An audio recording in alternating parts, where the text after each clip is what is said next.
This is All Saints, the parish church of Lonan, and it's a typical Manx church with its two great yew trees standing sentinel to the entrance.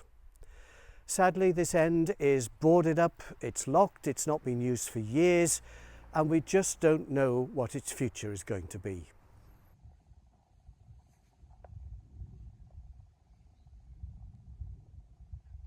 The church is surrounded by a huge graveyard, and generations of local people have been buried here, including, for example, some of the men who lost their lives in the tragedy of the Snaefell mining disaster.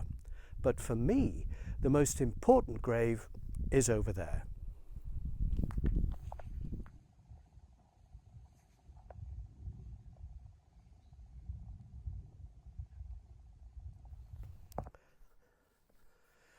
This is the grave of Canon John Quine, who was vicar at the church at the turn of the last century.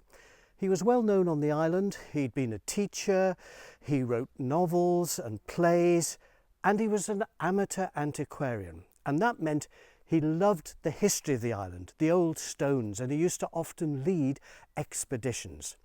He looked to be quite a stern man, and I think he had very strong opinions, some of which today we might find to be a little bit off the wall.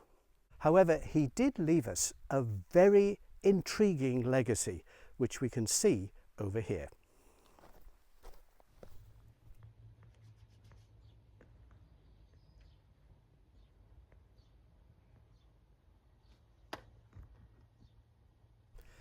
It's Canon Quine we have to thank for this strange row of stones. Now, it was only a few years ago that I saw these for the first time, because you don't normally come round the back of the church.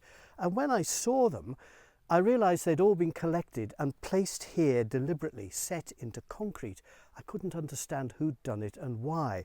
And then I noticed that they've all got these strange lines on them.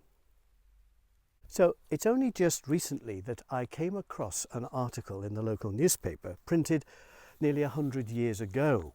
And in it, it says that the veteran archaeologist, General Sir John Lynn Thomas of Cardigan, visited the island last Saturday.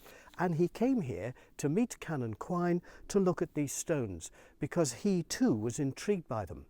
And they both came to the conclusion that these stones were brought here by the Carthaginians, and this was their language. Now, the Carthaginians were active around the Mediterranean over 2,000 years ago, and according to Canon Quine, they came here looking for metals. And frankly, that does seem a little unlikely. You see, Canon Quine was obsessed with the Romans. He believed that they came here, that they made a huge military camp in the field behind what is now Braddon Church. Sadly, when that was excavated a few decades ago, there were no Roman remains. But nevertheless, these stones are part of his belief and his collection, and there are more round the front of the church.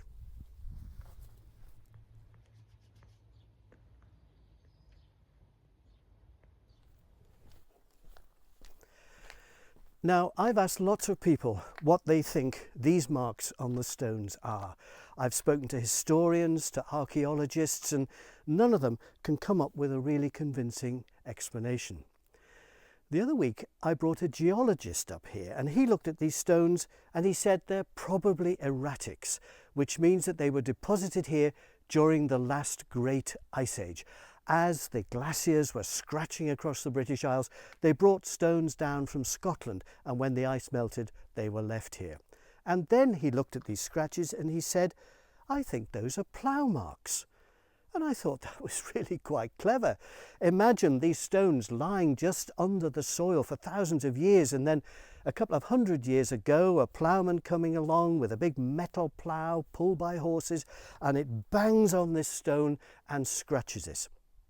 So then I asked someone who still does that traditional ploughing today with a metal plough and heavy horses, what did he think?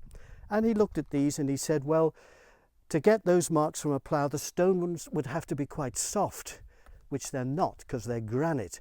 And then he looked at them and he said, well, they're going in different angles and some of them are curved.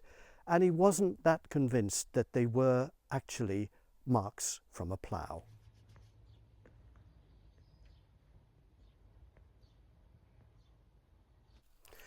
So the mystery remains.